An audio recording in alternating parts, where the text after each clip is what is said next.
بسم اللہ الرحمن الرحیم۔ السلام علیکم۔ یہ کاشانۂ بصیرت.com کا آڈیو بک سیکشن ہے۔ اس وقت آپ جو کتاب سننے کی سعادت حاصل کر رہے ہیں وہ ہے عباد الرحمن کے اوصاف، سورہ فرقان کی آخری آیات کی روشنی میں۔ اس کا 7واں پارٹ ملاحظہ فرمائیے۔ انسانی قتل اور ایذا رسانی سے اجتناب۔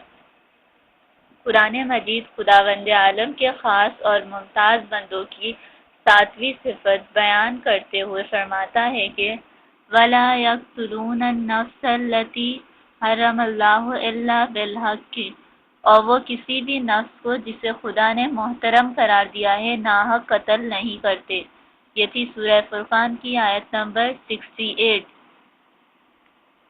کسی انسان کا ناحق خون بہانا بڑے اور خطرناک گناہوں میں شامل ہے، لیکن اس کے باوجود انتہائی افسوس کا مقام ہے کہ قدیم زمانے ہی سے انسان اس گناہ میں مبتلا رہا ہے اور اس نے بکثرت انسانوں کو برباد کیا ہے۔ حضرت آدم علیہ السلام کا ایک بیٹا قابیل تا قیامت لعنت ملامت کا مستحق رہے گا، کیونکہ اس نے اپنے بھائی حابیل کو قتل کر کے اس گناہ کی ابتدا کی۔ انسانی قتل اس قدر گھناؤنا اور ناپسندیدہ عمل سمجھا جاتا ہے کہ جب خداوند عالم نے حضرت آدم علیہ السلام کی خلقت اور اپنے خلیفہ اور نمائندے کی حیثیت سے فرشتوں کے سامنے ان کے تعارف کا فیصلہ کیا تو ملائکہ نے عرض کیا، پروردگار کیا زمین پر اسے بھیجے گا جو وہاں فساد اور خون ریزی برپا کرے گا؟ اس پر خداوند عالم نے فرشتوں کو حضرت آدم کے مثبت پہلوؤں یعنی علم و معرفت سے روشناس کرایا۔ یہ جاننے کے بعد فرشتوں نے اللہ سے معذرت طلب کی۔ یہ تھی سورہ بقرہ کی آیت نمبر 30 سے 32 کا خلاصہ۔ انسانی قتل انتہائی بڑا گناہ ہے اور اس کے لیے سخت سزائیں مقرر کی گئی ہیں۔ خداوند عالم قرآن مجید میں فرماتا ہے کہ وَمَن يَقْتُلْ مُؤْمِنًا مُتَعَمِّدًا فَجَزَاؤُهُ جَهَنَّمُ خَالِدًا فِيهَا وَغَضِبَ اللَّهُ عَلَيْهِ وَلَعَنَهُ وَأَعَدَّ لَهُ عَذَابًا عَظِيمًا، اور جو بھی کسی مومن کو جان بوجھ کر قتل کرے گا اس کی سزا جہنم ہے اور وہ اس میں ہمیشہ رہے گا، اور اس پر خدا کا غضب بھی ہے اور خدا اس پر لعنت بھی کرتا ہے اور اس کے لیے سخت عذاب بھی تیار کر رکھا ہے۔ یہ تھی سورہ نساء کی آیت نمبر 93۔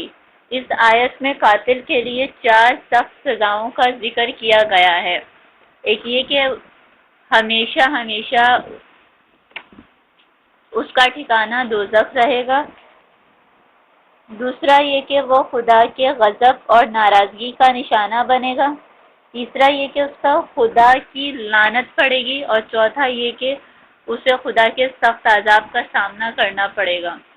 ایک دوسرے مقام پر اللہ تعالیٰ کا ارشاد ہے کہ من قتل نفسا بغیر نفس او فساد فی الارض فکأنما قتل الناس جميعا، جس شخص نے کسی نفس کو کسی نفس کے بدلے یا روئے زمین پر فساد کی سزا کے علاوہ قتل کیا، گویا اس نے سارے انسانوں کو قتل کیا ہے۔ یہ تھی سورہ مائدہ کی آیت نمبر 32۔ اسلام نے قاتل کی دنیاوی سزا یہ مقرر کی ہے کہ قصاص کے طور پر خود اسے بھی سولی پر چڑھا دیا جائے، البتہ اگر مقتول کے ورثاء اسے معاف کر دیں اور اس کے عوض دیت وصول کر لیں یا دیت بھی معاف کر دیں تو وہ اس سزا سے بچ سکتا ہے، لیکن اس کے باوجود قتل کے سخت گناہ سے اسے چھٹکارا نہیں مل سکے گا۔ کبھی کبھی ورثاء کا معاف کر دینا بھی بے سود رہتا ہے اور قاتل کا لازماً سزا کا سامنا کرنا پڑتا ہے۔ ایسا اس وقت ہوتا ہے جب وہ شخص شرپسندوں میں سے ہو اور سرد یا گرم اسلحے کے زور پر لوگوں میں خوف و ہراس پھیلاتا ہے اور معاشرے کے امن و امان کو خطرے میں ڈالتا ہے۔ ایسے فرد کو محارب اور مفسدہ فی الارض کہا گیا ہے اور حکومت اسلامی اسے موت کی سزا دیتی ہے۔ اس بارے میں قرآن کریم میں ہے کہ انما جزاء الذین یحاربون اللہ ورسولہ ویسعون فی الارض فسادا ان یقتلوا او یسلبوا او تقطع ایدیہم وارجلہم من خلاف او ينفوا من الارض ذلك لهم خزي في الدنيا ولهم في الآخرة عذاب عظیم۔ بس خدا اور اس کے رسول سے جنگ کرنے والوں اور زمین میں فساد پھیلانے والوں کو یہی سزا ہے کہ انہیں قتل کر دیا جائے یا سولی پر چڑھا دیا جائے یا ان کے ہاتھ اور پیر مختلف سمت سے کاٹ دیے جائیں یا انہیں ارض وطن سے باہر نکالا جائے۔ یہ ان کے لیے دنیا میں رسوائی ہے اور ان کے لیے آخرت میں سخت عذاب ہے۔ یہ تھی سورہ مائدہ کی آیت نمبر 33۔ اس آیت کے ذریعے بھی انسانی قتل کے گناہ کی شدت واضح ہوتی ہے جو سخت سزاؤں کا موجب اور دنیا و آخرت کی ذلت و رسوائی کا باعث ہے۔ انسان کے قاتلوں کے لیے قصاص اور دیت کی شدید سزائیں۔ معاشرے میں امن و امان ایک اہم ترین نعمت ہے جس کے زیر سایہ ایک صحت مند اور آئیڈیل معاشرہ تعمیر کیا جا سکتا ہے۔ اس کے برعکس امن و امان کا فقدان فتنہ و فساد، برائیوں اور طرح طرح کی آفات کا باعث ہے۔ لہذا اسلام نے محکم اور سخت قوانین بنا کر معاشرے کے مختلف شعبوں میں امن و امان کے تحفظ کی کوشش کی ہے۔ پہلے مرحلے میں اسلام نے جان کی سلامتی پر زور دیا ہے اور امن و امان درہم برہم کرنے والے لوگوں کے لیے اخروی عذاب کے علاوہ دنیاوی سزائیں بھی تجویز کی ہیں۔ مثلا قصاص کا قانون مقرر کیا ہے جس پر اگر واقعی عمل ہو تو انسانی قتل اور انہیں ہر قسم کا نقصان پہنچانے کی روک تھام کی جا سکتی ہے۔ قصاص اور حدود و دیات کا نفاذ معاشرے میں قصاص اور حدود و دیات کا نفاذ معاشرے میں ایک پرسکون اور سالم و صحت مند زندگی کی ضمانت فراہم کرے گا، جیسا کہ قرآن مجید کہتا ہے کہ وَلَكُمْ فِي الْقِصَاصِ حَيَاةٌ يَا أُولِي الْأَلْبَابِ لَعَلَّكُمْ تَتَّقُونَ، صاحبان عقل تمہارے لیے قصاص میں زندگی ہے، شاید تم اس طرح متقی بن جاؤ۔ یہ تھی سورہ بقرہ کی آیت نمبر 179۔ یعنی قصاص انفرادی طور پر کسی سے انتقام لینے کا نام نہیں، بلکہ یہ قانون آسودہ زندگی اور معاشرتی امن و سکون کا ضامن ہے۔ ایک ایسا معاشرہ جس میں انسانوں کے قاتل سے قصاص نہ لیا جائے ایک مردہ معاشرہ ہے۔ جس طرح علم طب، زراعت اور ڈیری فارمنگ میں مویشیوں کی نگہداشت کے دوران خطرناک جراثیم کو ختم کرنا ایک علمی اصول ہے، اسی طرح معاشرتی و سماجی علم میں جرائم پیشہ اور انسانوں کو قتل اور انہیں نقصان پہنچانے والے افراد کا کلا کما کرنا ایک عقلی اور منطقی امر ہے۔ قصاص کا قانون عدل و انصاف کا ضامن اور زندگی و سکون کا باعث ہے اور معاشرے سے اضطراب، کشیدگی اور بے چینی کے خاتمے میں ایک مؤثر کردار کا حامل ہے۔ یہی وجہ ہے کہ خداوند عالم نے مذکورہ آیت میں قصاص کو تقوی کا موجب قرار دیا ہے، یعنی قصاص قتل و غارت گری کی روک تھام اور انسانوں کی جان و مال، عزت و آبرو کو نقصان سے بچانے کا باعث ہوتا ہے۔ اس مقام پر یہ نقطہ قابل توجہ ہے کہ فرد اور معاشرے کا تقابل کیا جائے تو معاشرے کو فرد پر تقدم اور فوقیت حاصل ہے۔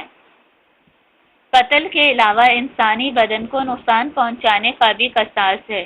اگر کوئی کسی انسان کے ناک، کان، آنکھ، دانت، مختصر یہ ہے کہ اس کے بدن کے کسی بھی عضو کو نقصان پہنچائے تو جسے نقصان پہنچا ہے اسے قانونی طور پر حق حاصل ہے کہ جس قدر اسے نقصان پہنچائے اسی قدر نقصان پہنچانے والے سے اس کا قصاص لے۔ اس بارے میں سورہ مائدہ کی ایک آیت ہے کہ وَكَتَبْنَا عَلَيْهِمْ فِيهَا أَنَّ النَّفْسَ بِالنَّفْسِ وَالْعَيْنَ بِالْعَيْنِ والانف بالانف والاذون بالاذون والسن بالسن والجروح قصاص۔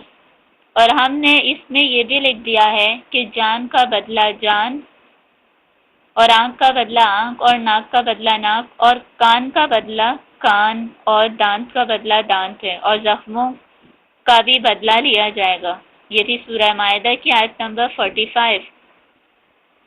قانون قصاص، جسے اسلام نے انتہائی تفصیل اور جزیات کے ساتھ بیان کیا ہے، یہ قانون اس بات کی نشاندہی کرتا ہے کہ اسلام کی نظر میں انسانی جان کو بہت زیادہ احترام حاصل ہے، اور اس نے قانون قصاص مقرر کر کے چاہا ہے کہ انسانی جان کو کسی قسم کا نقصان نہ پہنچ سکے۔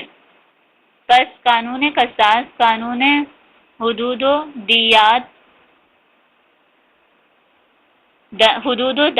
ہے، جو خود اپنی جگہ سہون اور بولچاک سے بھی انسانوں کی جان اور معاشرتی امن و سکون کی حفاظت کا ایک طاقتور عامل ہے۔ سہون اور غلطی سے سرزد ہونے والا ہر گناہ توبہ کے ذریعے معاف ہو جاتا ہے، لیکن اگر کوئی بھولے سے اور نادانستگی میں کسی انسان کو قتل کرے یا انسانی بدن کے کسی عضو کو نقصان پہنچا بیٹھے تو اس کی دیت ہے، اور یہ حقوق العباد میں سے ہے جنہیں ادا کیے بغیر توبہ قبول نہیں ہوتی۔ دیت کے مسائل نہایت تفصیلی ہیں، جنہیں بیان کرنے کی اس مختصر مقالے میں گنجائش نہیں، لیکن ہم یہاں مثال کے طور پر چند مسائل کا ذکر کر کے اسلام کی نظر میں انسانی جان کے احترام کی اہمیت جان سکتے ہیں۔ مثلا چند چیزیں ایسی ہیں جن کی دیت اتنی ہی ہے جتنی ایک انسان کو قتل کرنے کی دیت ہوتی ہے۔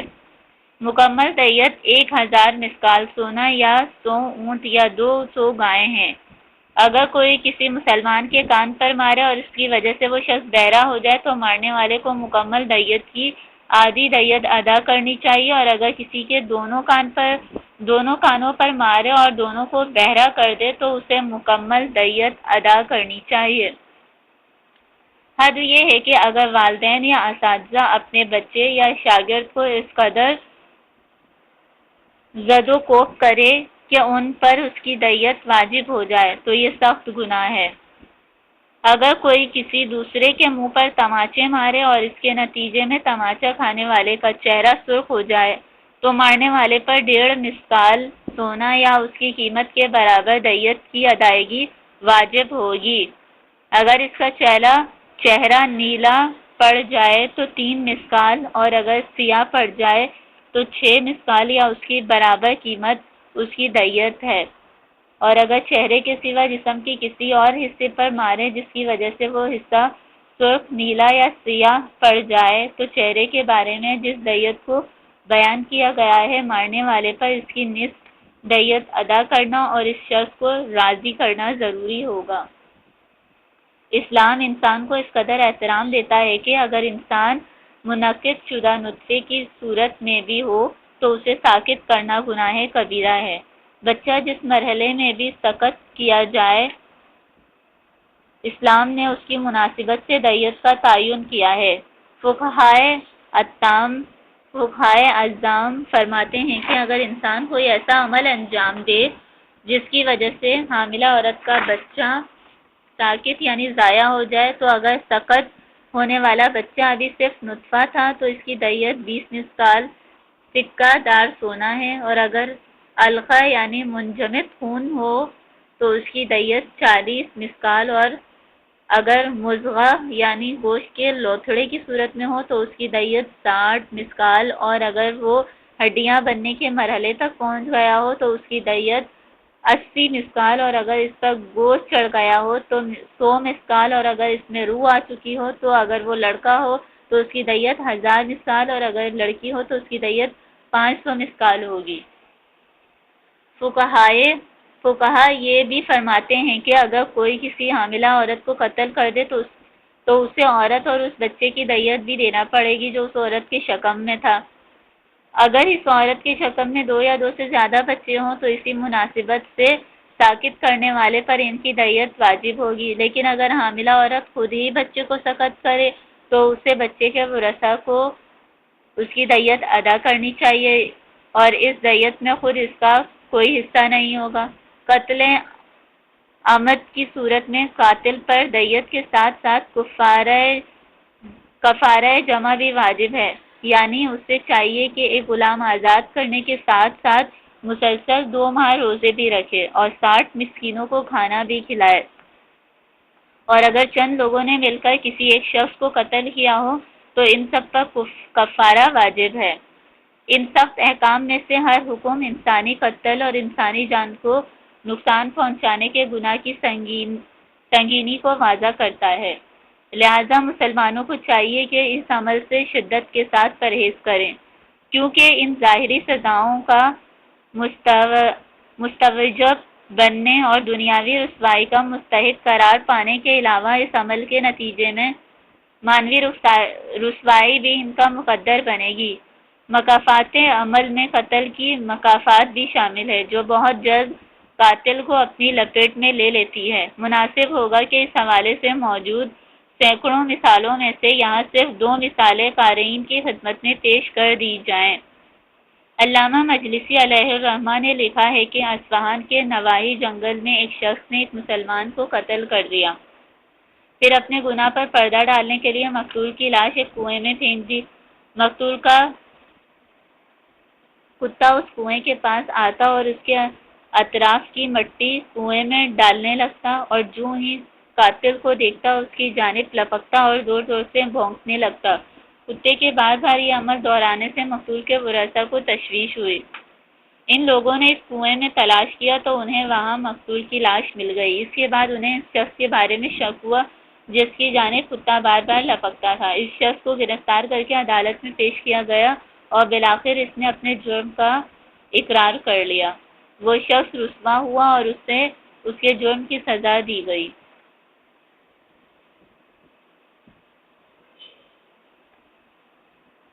نمبر 2، ایک ظالم اور بے رحم سردار ایک دن ایک نیک دل شہزادے کے یہاں دعوت پر اس کے دسترخوان پر بیٹھا تھا۔ اتفاق سے اس دسترخوان پر دو بھنے ہوئے تیتر رکھے گئے۔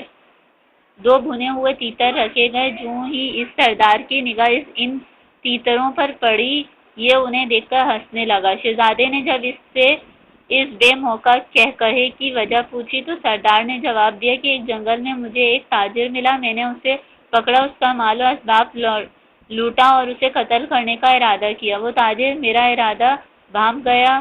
اسی اثنا میں اس تاجر کی نگاہ ایک پہاڑی پتھر پر بیٹھے ہوئے 2 تیتروں پر پڑی۔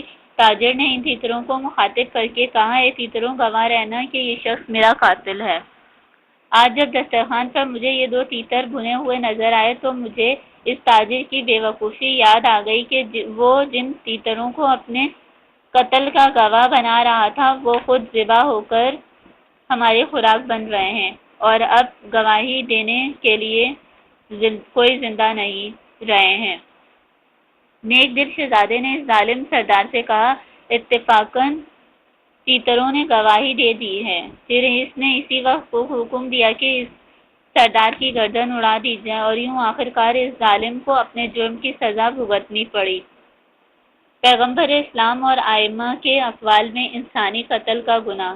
رسول اکرم صلی اللہ علیہ وآلہ وسلم کا ارشاد ہے کہ جب کبھی مسلمانوں میں سے 2 افراد ناحق ایک دوسرے کے خلاف تلوار نکال لیں اور اس مٹ بھیڑ کے دوران ان میں سے کوئی ایک مارا جائے تو یہ دونوں افراد جہنمی ہوں گے۔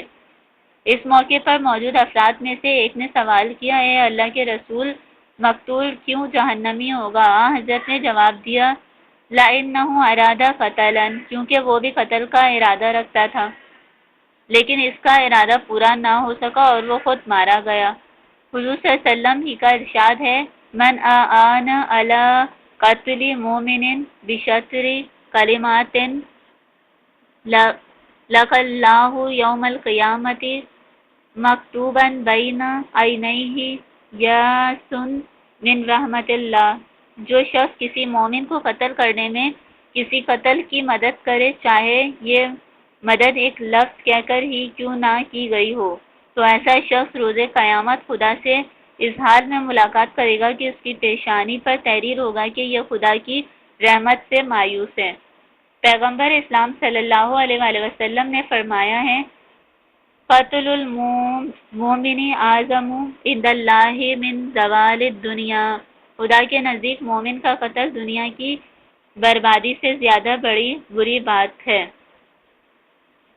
امام محمد باقر علیہ السلام نے فرمایا ہے من قتل مومنا متعمدا اثبت اللہ علی قاتلہ جميع الذنوب، جو شخص کسی مومن کو عمدن قتل کرتا ہے تو خداوند عالم مقتول کے تمام گناہ اس قاتل کے نامہ اعمال میں لکھ دیتا ہے۔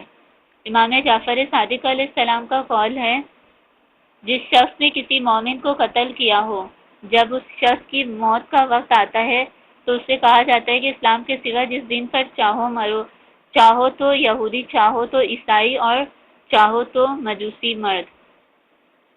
پیغمبر اسلام صلی اللہ علیہ وآلہ وسلم کا ارشاد ہے قیامت کے روز سب سے پہلے اس شخص کا محاکمہ ہوگا جس نے کسی انسان کا خون بہایا ہوگا۔ آدم کے بیٹوں حابیل اور قابیل کو لایا جائے گا اور ان کے بارے میں فیصلہ ہوگا، اور حابیل کو قتل کرنے کے جرم میں قابیل کے خلاف فیصلہ دیا جائے گا۔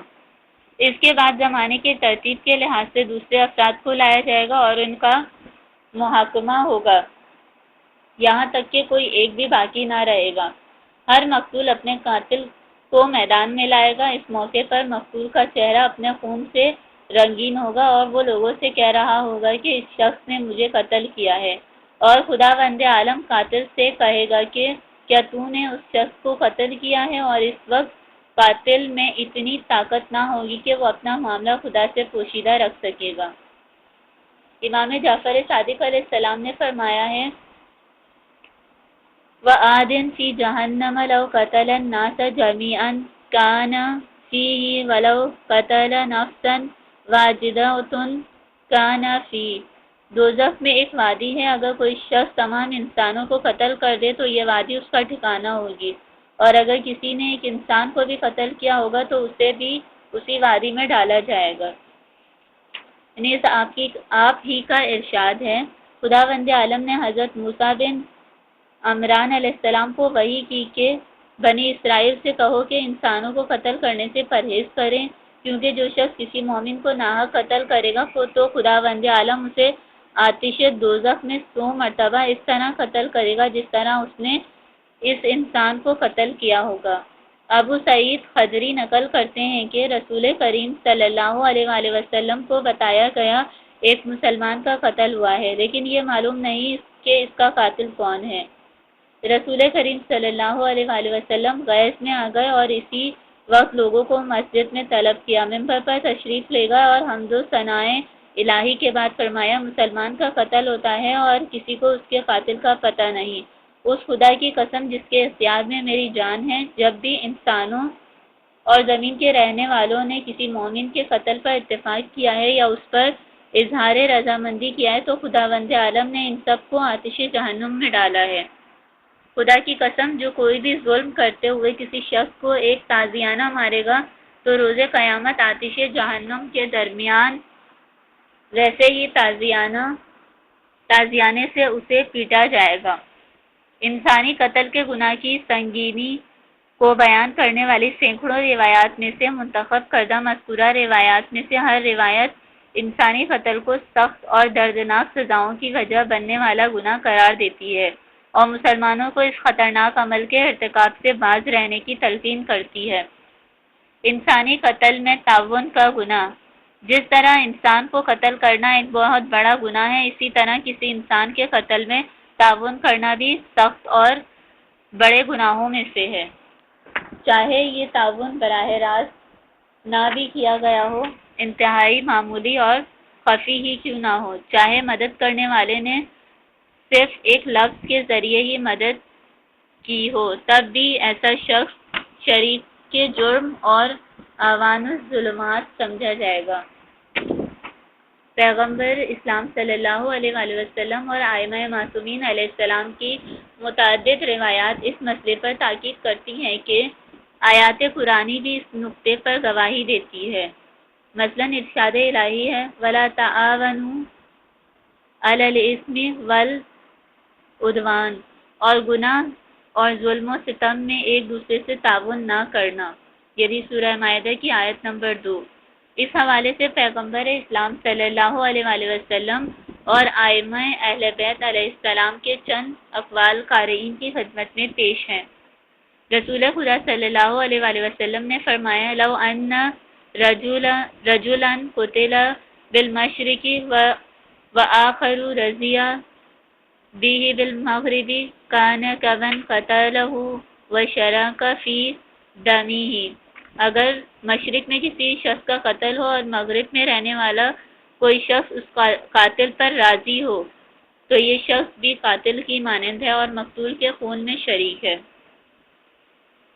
امام جعفر صادق علیہ السلام نے فرمایا، قیامت کے دن ایک شخص کو ایک دوسرے شخص کے پاس لائیں گے۔ پہلا شخص دوسرے شخص کو خون سے رنگین کرے گا۔ جب دوسرا شخص اس سے خون آلود کرنے کی وجہ پوچھے گا تو وہ جواب دے گا کہ تم نے فلاں دن میرے بارے میں فلاں کلمہ کہا تھا جس کی وجہ سے میرا خون بہایا گیا تھا، آج تم اس کا جواب دو۔ امام محمد باقر علیہ السلام نے فرمایا، رسول مقبول صلی اللہ علیہ وآلہ وسلم کو بتایا گیا کہ مسجد جہینہ میں ایک مقتول کا جنازہ رکھا ہے۔ حضرت صلی اللہ علیہ وآلہ وسلم اٹھے اور پیدل اس مسجد کی جانب تشریف لے گئے۔